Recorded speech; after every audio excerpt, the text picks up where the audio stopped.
Territoire 2020, le futur des associations sur Sensation Normandie. Bonjour à tous et bienvenue dans le MAC Normandie sur Radio Sensation. Vous le savez, l'Organisation des Nations Unies nous a alerté en 2015 en éditant le calendrier 2030. 17 thématiques qu'il va falloir aborder et auxquelles il va falloir trouver différentes solutions. Et parmi elles, notamment l'environnement, qui va d'ailleurs regrouper plusieurs thématiques de ce calendrier 2030. À l'aube des élections municipales, nous nous interrogeons aujourd'hui sur le rôle des associations et comment elles peuvent faire avancer les choses par rapport justement à ces différentes thématiques du calendrier 2030. Il repose sur 3 piliers pour le mettre en place: les collectivités territoriales, les entreprises et donc le tissu associatif. Pour débattre aujourd'hui, Joël Houff, directeur de Carder, Centre d'éducation à l'environnement. Bonjour. Bonjour. Sylvie Fusy d'Alternativa. Bonjour. Toujours avec Philippe Tillet d'Association et Territoire Normandie. Et Anthony Plumet nous a rejoint de l'association Enseigner à vivre. Bonjour. Bonjour. Alors, aujourd'hui, on pourrait effectivement s'interroger, quand on voit ces 3 piliers, on n'a pas l'impression pour autant qu'ils travaillent ensemble. Est-ce que vous avez des rapports directement, les associations par exemple, avec les entreprises aujourd'hui sur le terrain? Est-ce qu'il y a des rapports? Alors, on en a, mais très peu. Très si peu. On prend un exemple concret, par exemple, parlons de l'environnement. Il faut aujourd'hui, les entreprises vont y participer dans le sens où, par exemple, il va falloir refaire des logements pour mieux les isoler. Est-ce que à ce niveau-là, les associations environnementalistes sont questionnées sur les différentes normes à mettre en place ou sur les choses qu'il va falloir voir? J'ai quelques exemples là sur le thème du logement. Alors, en effet, on travaille par exemple avec un bailleur social, Habitat 76, qui dans le cadre de contrats de performance énergétique doit souhaite sensibiliser ses résidents sur les économies d'énergie. Donc là, voilà un exemple où le citoyen peut être touché. Mais pour le monde des entreprises, on travaille avec quelques-unes qui sont motivées, par exemple sur la question de la biodiversité. On a conçu un dispositif qui s'appelle Renaturon, dont les objectifs est de sensibiliser les salariés d'une entreprise et les dirigeants de l'entreprise sur la biodiversité, donc leur apporter un ensemble de connaissances et les accompagner dans un projet d'aménagement. Vous voyez, les espaces verts d'une entreprise, autour de l'entreprise, eh bien, on va faire des petits aménagements simples du type nichoir à oiseaux, hôtel à insectes, ou creuser une mare, ou planter des haies.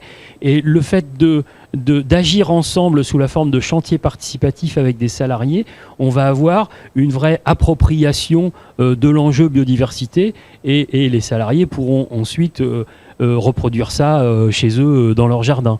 Voilà un exemple de dispositif que l'on conçoit où là il y a une vraie collaboration avec l'entreprise et on a le même dispositif pour les collectivités. On procède de la même manière, tout ça donc sous la forme d'engagement des participants, de chantier, et quand on réalise ensemble, eh bien, on va dans le sens que l'on souhaite, c'est-à-dire de la collaboration finalement entre les acteurs du territoire en faveur, là, pour l'exemple de la biodiversité. Philippe Thier. Oui, justement parce que dans une autre émission, dans un autre magazine, on avait travaillé sur la question de l'environnement et les pauvres, ou les personnes fragiles, et on nous disait que souvent les personnes fragiles s'interdisaient un certain nombre de pratiques parce qu'elles pensaient que ce n'était pas pour elles. Et ça me fait écho par rapport à la protection du logement et au travail que vous avez fait là par rapport au logement social. Est-ce que ce n'est pas quelque chose à généraliser auprès d'une grande partie de nos citoyens qui pensent que y a plein de mesures qui ne sont pas à leur portée, qui ne sont pas faites pour elles, ça leur passe au-dessus? Tout à fait, on travaille aussi avec la métropole de Rouen sur un programme de formation des intervenants sociaux sur la précarité énergétique. C'est-à-dire que dans les centres sociaux, il y a beaucoup d'éducateurs, de conseillers en économie sociale et familiale, etc., qui sont auprès de publics en précarité. On forme ces travailleurs sociaux-là sur toutes ces questions d'énergie, de préservation de l'énergie, de l'efficacité énergétique, mais aussi de la mobilité, par exemple, ou sur le tri des déchets. Enfin, sur la prévention des déchets plutôt.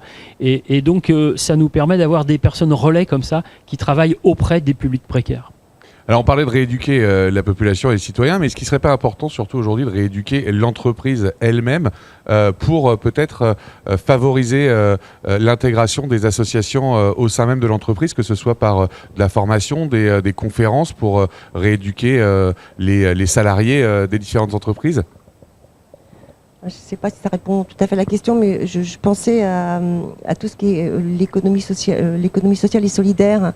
Nous, par exemple, avec Alternativa, donc un mouvement de citoyens de mise à disposition des alternatives, on porte à connaissance justement des initiatives locales comme Résiste, par exemple la ressourcerie Résiste, qui est vraiment de la nouvelle économie, et pour faire connaître un petit peu des démarches. En fait, c'est des entreprises quelque part, puisque il y a des salariés qui intègrent au sein de leur fonctionnement des pratiques de transition écologique et sociale, quoi. Anthony Plumet, moi j'aime bien le nom de l'association dont vous faites partie, Enseigner à vivre. Ah oui, merci. Enseigner à vivre, on s'enseigne plein de choses. Tout à fait, bah oui. En fait, enseigner à vivre, c'est une formule de Rousseau à l'origine. Edgar Morin, le parrain de l'association, en fait, à valoriser sous le secteur, sous l'aspect disciplinaire de l'éducation, cette connaissance nécessaire vis-à-vis de l'enseignement. Je ne vais pas rentrer dans les détails. Non, surtout qu'on est timé. Donc. Voilà, on est timé. En fait, je souhaiterais revenir, donc au-delà du fait qu'on s'enseigne mutuellement à vivre, hein, on a des partages d'expériences, en quoi il y a une légitimité de statut à avoir plus de reconnaissance que l'autre, alors qu'on a des vécus d'expériences qui sont riches de sens et qu'on peut s'inviter à partager tout simplement. Je voudrais reprendre ce que Joël nous a commencé à valoriser concernant l'association Carder et auprès des entreprises. Là, c'est une expérience en tant que membre de l'association et aussi citoyen. Je réside à Mont-Saint-Aignan et au mois de mai 2019, on a appris que le bailleur Logicène, donc je vis dans un logement social, nous imposait 7 logements en fait, dans le parc locatif. Et travaillant à mon bureau, j'entends les enfants jouer régulièrement. Et d'autres locataires ont pris conscience que c'était une hérésie de construire 7 logements dans un parc vert à l'heure du réchauffement climatique. On est entouré de parking et ceci et cela. Donc on est monté au créneau, on a fait savoir à tout le monde que c'était inconscient en fait. Et ils nous ont entendu, à la fois la mairie qui a fait un pas en arrière et le bailleur en nous disant « Ok, on a conscience de notre inconscience et on va vous réunir ». On a été réunis. On nous a annoncé l'arrêt du projet. Et finalement, dans la méthode, il y a un sondage qui nous a été envoyé. Et on n'a pas le temps, en fin de compte, ensemble, collectivement, nous locataires, de pouvoir discerner ce qui appartient à notre capacité d'aménager notre logement et notre capacité à décider collectivement de l'aménagement du parc lui-même, jardin partagé, local vélo, ceci. Donc il y a bien un problème et en même temps des solutions, puisque Joël vient d'en parler, sur l'éducation des structures d'entreprise à vocation sociale, sur la manière d'animer une démocratie citoyenne participative, parce que le quantitatif ne doit pas, et je finis là-dessus, être déconnecté du qualitatif. Voilà. Joël, ça vous parle manifestement ? Oui, tout à fait. Ça me fait penser à des expériences comme les jardins partagés. On anime par exemple sur Rouen un jardin partagé où là on est en plein milieu des immeubles et on invite des habitants et des usagers du CCAS à venir se former aux pratiques de jardinage responsable. Et donc là il y a une production de légumes. Parce que ce sont des gens qui n'ont pas forcément les moyens de s'alimenter correctement avec des budgets restreints.